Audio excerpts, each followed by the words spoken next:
Okay, so welcome everyone to our Study Abroad podcast series. So today we have Avinash Sekhar. He's from Bangalore and he's studying in Germany. So we'll know about his journey from Bangalore to Germany and steps involved in between. So welcome, Avinash. Right, thank you for having me here. I'm more than happy to be a part of this initiative.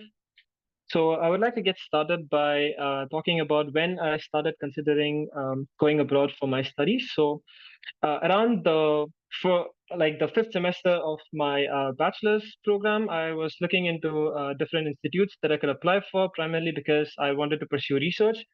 And as you mentioned already, I am a biology student.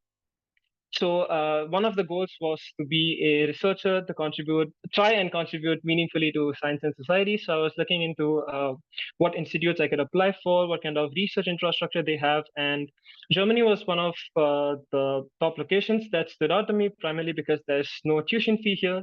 There's just a nominal semester fee. So, for instance, I pay 85 euros for every semester. So that's all there is to it, and the semester fee was all there was. And LMU was one of my top picks. So it was one of the first institutes I applied for because LMU has a lot of associations with several other research institutes. For instance, the Biomedical Center, the Gene Center Munich, then Max Planck institutes are there, Helmholtz institutes are here, and then Max von Pettenkofer Institute. So all of these research institutes are in association with LMU. So that was another thing I was considering.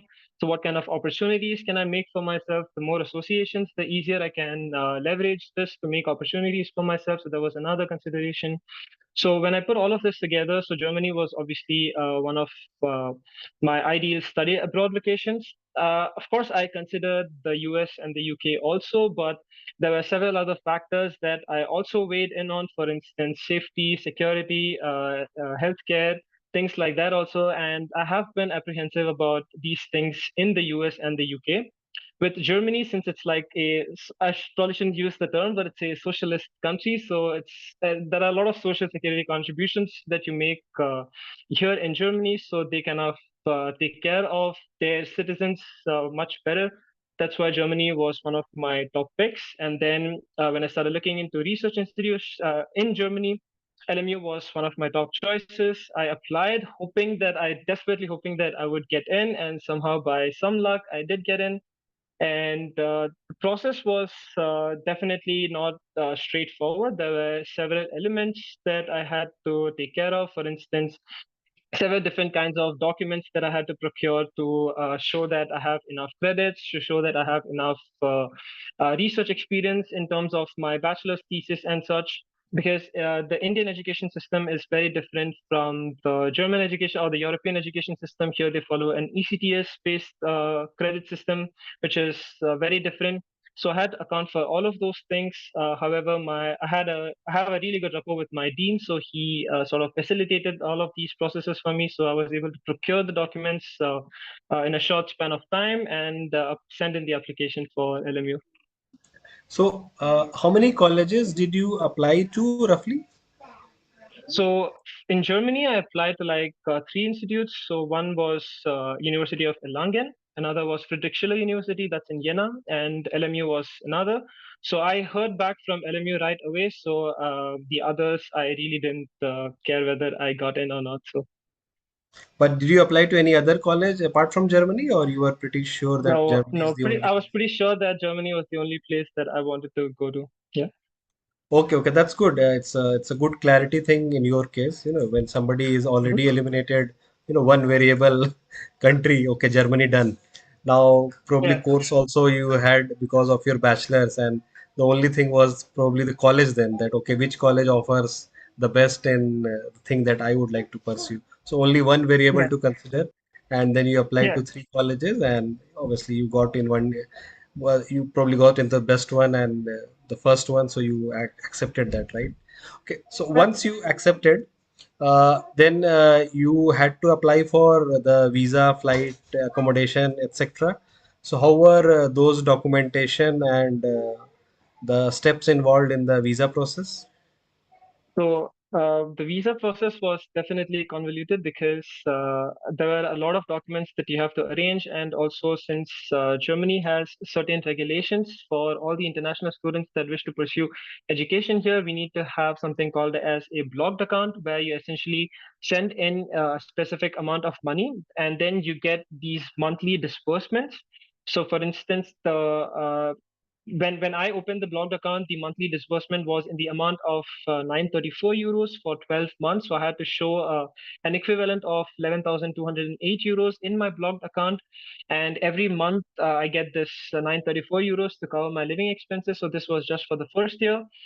So that was one of the requirements. Opening a blogged account took a lot of my time. And then I also needed a German health insurance before I arrived in Germany. So all of these things, they came as a package in this uh, I don't know how to call it, but I think it's an organization called Expatrio. So they kind of facilitate all of this processes, like opening a German blogged account and then having a German health insurance. So all of this comes as a package.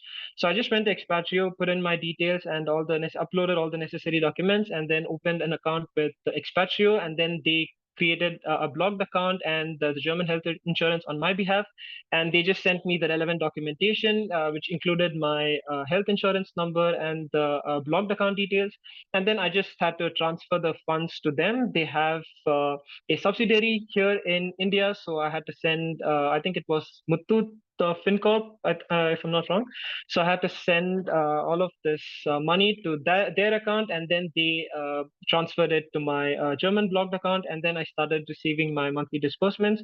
So those were two of the things that I needed for my visa. And then additionally for the visa, I didn't need any proof of accommodation or the flight tickets because I'm applying for a student visa and not a visitor visa, or like a tourist visa to be more precise. Filling in the visa application form was relatively straightforward, but getting the appointment in Bangalore, that was a big hassle because there weren't any appointments, and there was also a shortage of uh, embassy, I think, workers. So for those reasons, my visa was significantly delayed. I was expecting to get it in like a month or so, maybe 6 weeks at the most, but I got it only after 2 months, which sort of delayed my start of the studies here. So here, the winter semester starts mid-October, but I arrived mid-November. So November 18th is when I arrived. So my studies were pushed by like a month. So I had a whole lot of things to cope up there also. And then after arriving in Germany, there were some bureaucratic procedures that we had to take care of, that every international student has to take care of, such as registering yourself at the Citizens Registration Office and then applying for a residence permit. So these were also things that I had to take care of. So, and it was a little overwhelming, primarily because I arrived 1 month late and I had a lot to catch up on. But other than that, I think most of the processes were pretty straightforward. One can just refer all these blogs and forums and articles to get an idea about how to proceed.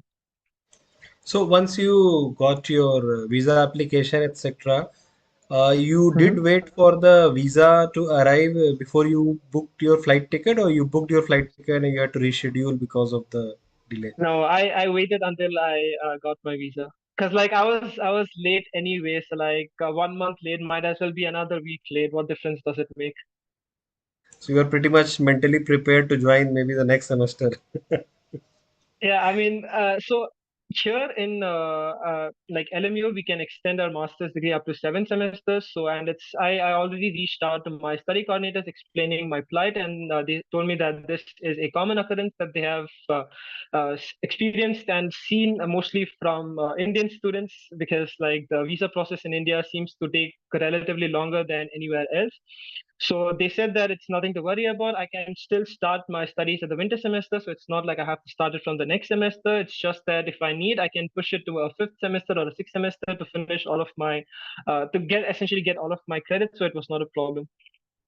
Okay, sure. So I think the day you received your visa, you were like the one of the happiest person of India.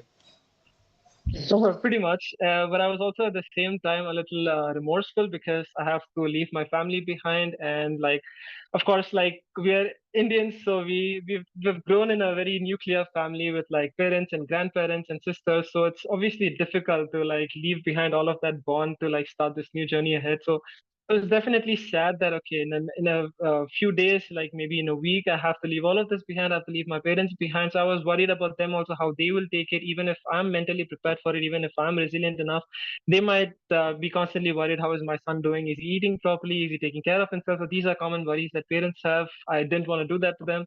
Several things that I was thinking about. But yeah, I was definitely ecstatic. So as soon as you received your visa, you would be thinking about booking a flight and accommodation, etc. How was that Yeah. experience in your case? Yeah. So for accommodation, I didn't wait to get my admission letter from LMU. I had applied. So we have these organizations called Student and Work, which basically hand out student dorms, and they have several facilities. So like the facility that I'm in now, it's called Stiftsbogen. So there's also others in and around the campus that I go to. So there's Heigeloft and then Saarbrück. So these are different facilities, and each of them have different number of student dorms. I think Stiftsbogen has the largest number. It has like around 600 student dorms. So Student and Work hands out these dorms. So I had applied. I put in an application to Student and Work because the waiting period itself was 2 to 3 semesters for each term. Because only if there's a vacancy can they immediately give it to the next student in the waiting list. And they had also explicitly mentioned that when we get the dorm offer, we don't necessarily have to accept it. We can also refuse it. So might as well send in an application. So this way I will be on the top of the wait list. So when I first arrived here, I stayed in this hostel.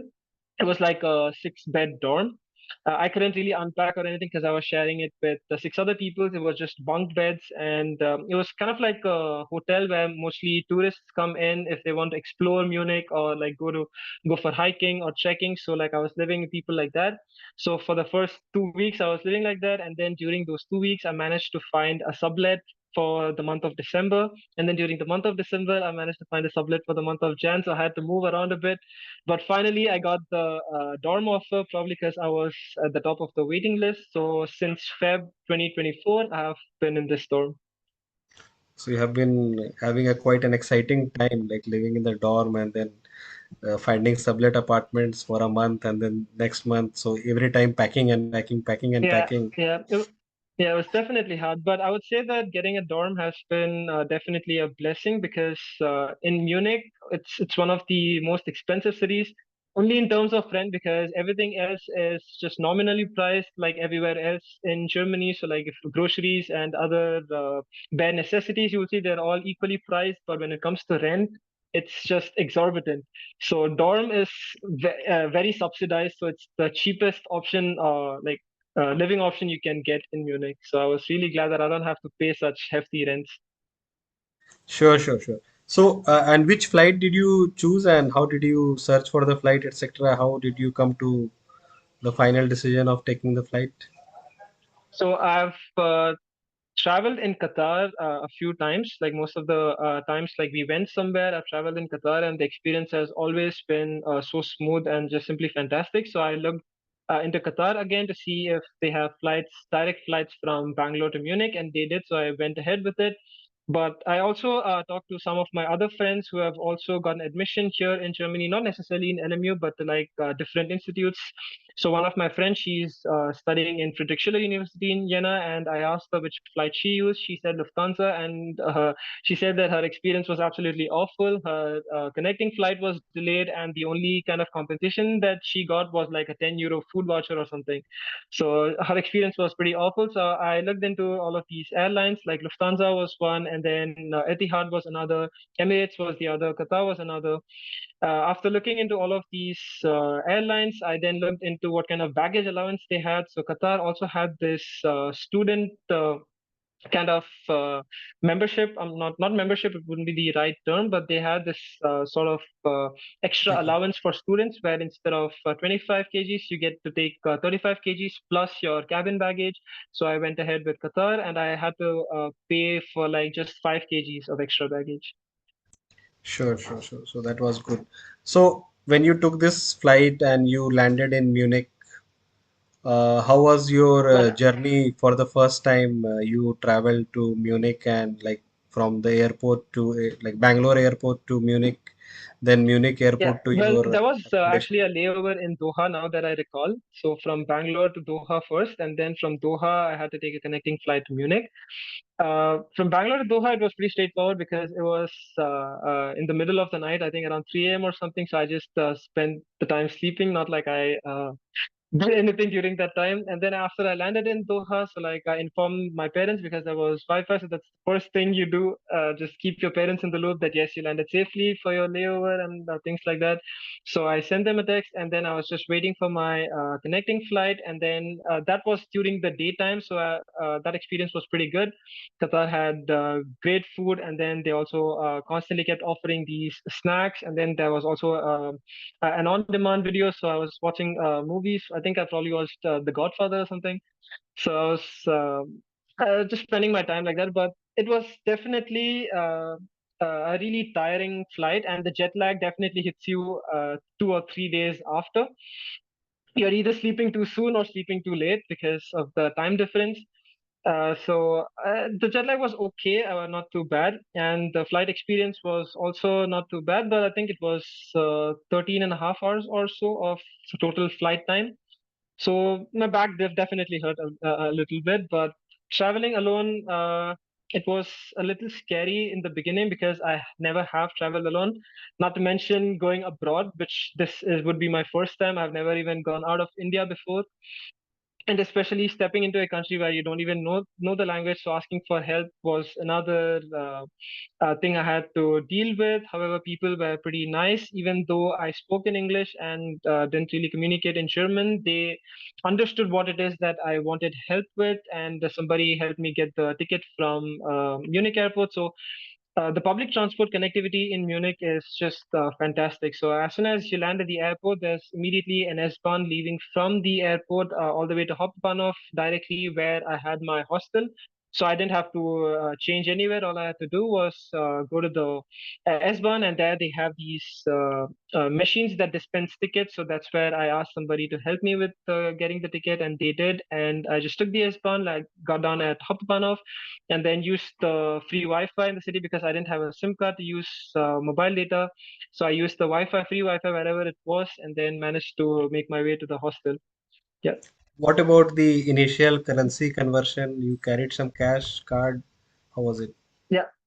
So I have this Thomas Cook card where I essentially loaded it with some money. So I didn't have to carry a lot of cash, but I did carry some cash just in case card is not accepted everywhere. I wasn't sure if card would be accepted everywhere because I mean India is the only country that is extensively using this UPI system, which is simply fantastic. But not a lot of countries are doing it. And from what I had learned before that Germany specifically prefers cash, but that's not the case. Now I've come to know that that's not the case. Card goes everywhere. Contactless transactions are everywhere. But I did have some cash in hand, and then most of it I just loaded on the Thomas Cook card. I just have to go to Thomas Cook, and then they will send you their bank information, and you have to make all the transactions, and they will do the conversion based on that day's rate and load it onto the card. It gets activated also, I think, within 24 hours. It's like another blocked account, right? Yeah, sort of. So this blocked account that you had to put all the money, so it's like a current account kind of thing where, or like a fixed deposit or like a security deposit, and you get money every month from that around 1,000 euros, right? That's what you mentioned. Mhm. Yeah, so current account would be, I think, a more apt description for this account. So you essentially put in all of the funds. So it's 934 per month for 12 months basically. So you put in like 11,208 or something, and then every month you get only 934 out of it. So and then you have to take care of your living expenses from there. So they will just take care of the disbursement. You don't have to contact them or anything at the beginning of the month, or I think 2 days before the next month started itself, you receive your disbursements. So you receive this in like your local bank account, or there is a ATM of that blocked account. So you can come here and open a local bank account, either Commerce Bank or Sparkasse or Deutsche Bank. There were several options, but since I went with Expatrio, they had this online bank account called Moniz. So I just had to upload my documents again, and I didn't have it's essentially a virtual bank account. so I didn't have to go to a bank and submit all the documents in person, or any physical documents for that matter. Everything I just had to upload it from the comfort of my room. So I did that, and I opened the online account. There are other online account options also, so one doesn't necessarily have to go for these local banks. So you get that this 934 euros in that bank account, right? From your Mhm. the blocked account, so-called Yeah, blocked account. exactly. Yeah, Okay, okay, exactly. okay. And so this amount 934, let's say all I for simplicity 1,000 euros, right? So this Mhm. 1,000 euros is it enough for you or is it not so enough, or like how do you see this number as? Well, it would primarily be contingent on where you're living. So if your rent is pretty high, then 1,000 euros also will not be enough. But in my case, it was more than enough. I was able to save close to 200 to 250 euros a month because I didn't have to spend so much on rent. The two sublets that I managed to get, they were also in a dorm. Somebody was subletting their room because they were going away somewhere. So my rent was always less than 400, and it still is less than 400. I pay like 350 euros a month. So if the rent is so low, you can definitely save, because, like I said, groceries and all the bare necessities, they're not all that expensive. They are pretty comparable, to be honest. Sure. So there are some cultural differences in like developed countries and country like India, developing country. So Germany versus India, for that matter, that you have to do Yeah. your cooking, cleaning, and washing by yourself. Was that something you were mentally prepared, or how was that transition for you? Quite frankly, I mean, when I knew that, okay, I've made this decision that I'm going to live independently, I'm going to Germany to study, and I will have to take care of everything by myself, I kind of told myself that, okay, all of this is just part of the journey. Everybody's doing it. Everybody who goes abroad to study, they are doing it. They're taking care of it themselves. They learn how to cook in due course of time. They manage to find enough balance between doing household chores, academics, and also having a social life. In my case, it's not as inordinate. I don't spend a lot of time just going to parties or things like that, but you sort of end up finding that balance, because when you know subconsciously that yes, all these are things that my mom is not going to take care of, my sister is not going to do for me, so I have to take care of everything by myself. So you sort of subconsciously develop that discipline to take care of household chores and also academics. So for me, it wasn't all that difficult. I was able to adapt to it. And about the classroom studies, so you had a bit of a study in India, then Germany.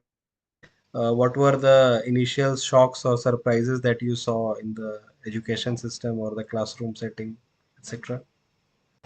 So the first thing was that there's no timetable. You basically make your own modules, your own timetable. You take all the lectures that you want. You don't necessarily have to attend those lectures. There's no attendance, as is mandatory in India. So if you want to be in the lecture, be in the lecture. You want to take the exam, take the exam. If you don't want to be in the lecture, you can just get up and walk in the middle of the lecture, but without disturbing the rest of the class. So people can do that also, because it sort of encourages the idea that take all the lectures and see what research or what niche like really interests you, and then stick with it. You don't have to take a lecture just for the sake of taking it. Not everybody will be interested in, let's say, neurodegenerative disorders or stem cell biology or regenerative medicine. Only some fraction of people will be interested in one. Another fraction will be interested in something else. So forcing everybody to take the same set of lectures, same set of courses, is a little ridiculous. So that's why they have the system where anybody can take lectures. You can take whatever lectures you want. You just stick with what you really enjoy, really like. You attend only those lectures and take the exam for those. And the other thing is that there's no designated place for master students or bachelor students. You essentially take classes with both bachelor students and higher semester master students. So, like the lectures that I took, there were both bachelor students and also higher semester master students taking the same lecture, simply because so lectures have a periodic repetition. So every winter semester we'll have a set of lectures, and new lectures may or may not get added. And every summer semester you have a different set of lectures. So if I take one lecture in the first winter semester, it is possible that one of the higher semester master students didn't take that lecture. So they might take that lecture when they first started. So they might be taking it when they are in their third semester, because first and third is like the winter semester, second and fourth is the summer semester.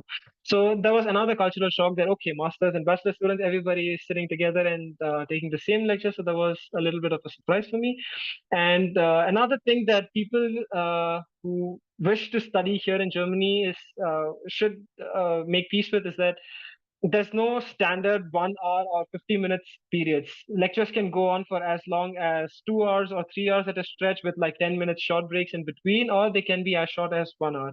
And they can start as early as 8 a.m. in the morning or can be as late as 6 p.m. So here they really don't care when the lectures are. You can just learn anytime. That's I think their idea. So those were some of the educational system shocks that I experienced.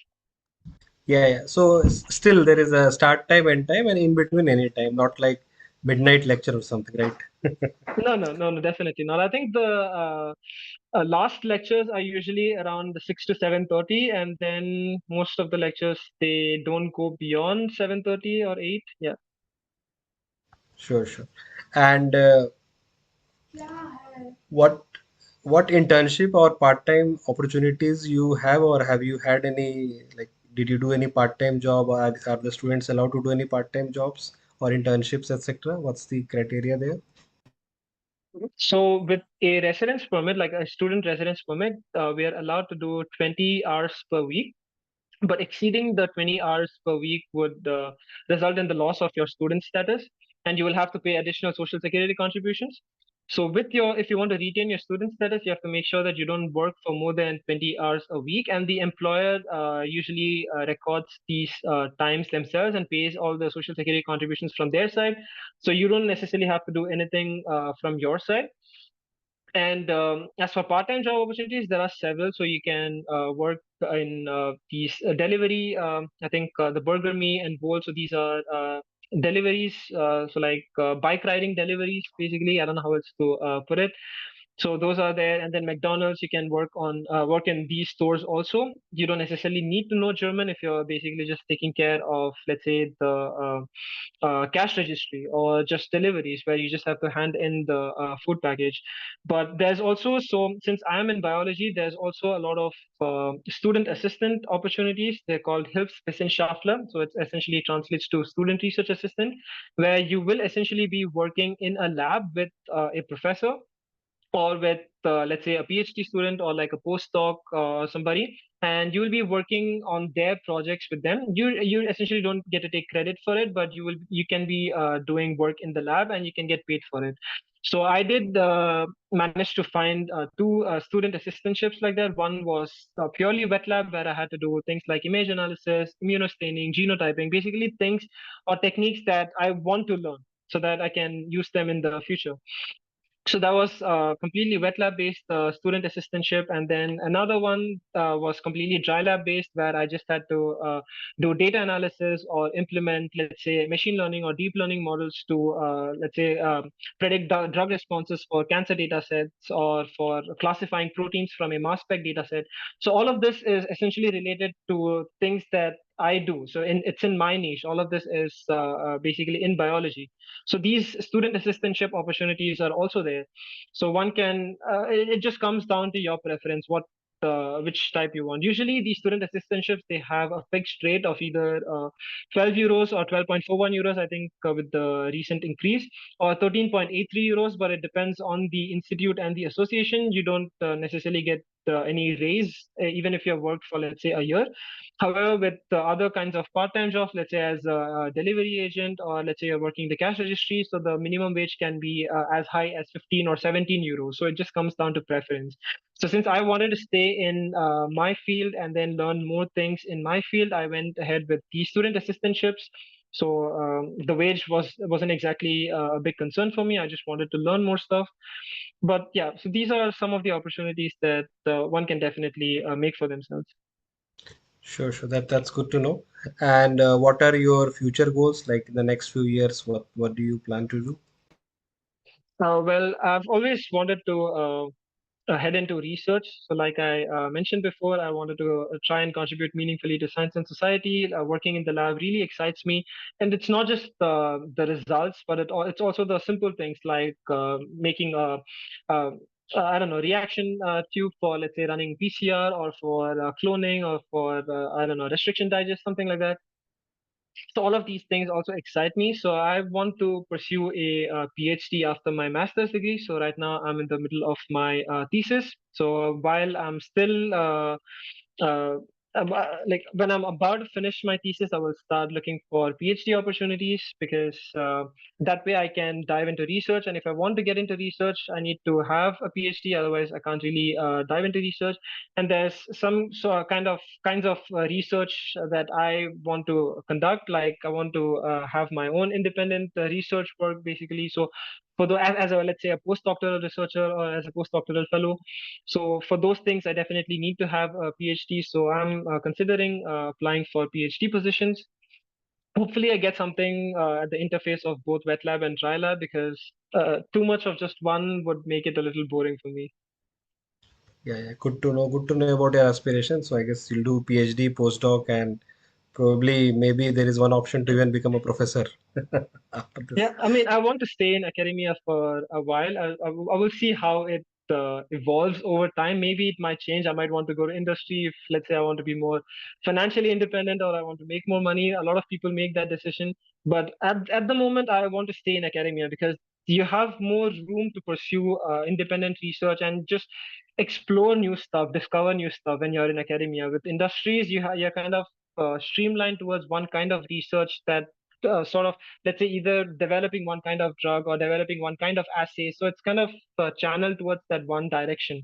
With academia, you have more freedom to explore and apply for grants and just pursue whatever research it is that you want to pursue. Yeah, yeah, great, great.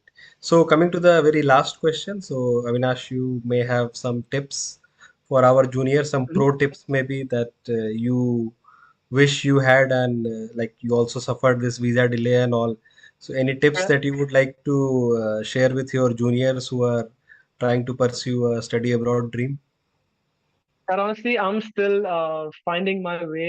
There's a lot of things I still haven't completely figured out. But one thing that I would say is that anxiety comes from not taking action. It's I've learned it the hard way. So, and when you let anxiety fester, it just becomes 10 times more challenging to deal with it. So anxiety might compound, let's say it might from let's say 1x, it might become 2x, but then the effort required to deal with that anxiety doesn't go from 1x to 2x. It might be like 4x, or I don't know, even 8x. So the effort required to deal with anxiety usually escalates exponentially. So take action. If something makes you anxious, just write down what it is that makes you anxious and take action, so that way you have some sense of control. And another thing that I would say is that don't be scared if you're anxious about stuff. It's okay. Welcome anxiety, because anxiety is an internal innate mechanism for you to protect yourself. So if you're anxious about things, you're overthinking about things, it's essentially you're thinking about all the ways that things could go wrong. Right. So having that foresight is equally important, because if you don't have that foresight, you go ahead with however life uh, is turning out to be, just accepting it for what it is, whatever life throws at you. And then in hindsight, you're like, okay, if I had thought about it, maybe I could have done something different. So that is not something that you want. So welcome anxiety, but at the same time, every time you feel anxious, take some action, because if you let it fester, it's just going to get worse. And the other thing I would say is that don't compare yourself to how much somebody else has done, because comparison is the thief of joy, they say, and very rightfully so, because somebody might finish their masters in like 1.5 years because they managed to do both their internships, their thesis, they managed to get so many student assistant positions, they managed to get scholarships. That's fine. You don't have to be them. So you don't have to get the same amount of opportunities. You don't have to get the same kinds of scholarships. You don't have to get the same kinds of internships. You just need to pursue what it is that you want to do, because ultimately trying to outbest them is not going to bring you happiness, but trying to be better and then being the best version of yourself is what's going to bring you happiness. So do the things, pursue the things that really bring you happiness, and just don't compare. Comparison really is the thief of joy. It's good, good. Comparison is a thief of joy. That's. I also agree to that. So thank you very much, Avinash, for all these insights and knowledge, and we hope our audience will learn something from this podcast, and probably some of them might connect with you over LinkedIn or something. So feel free to help Yeah, them. absolutely. I really hope that this interaction, at least in some way, helps somebody get whatever it is that they want. Sure. Okay then. Take care. Bye. Yeah. Bye.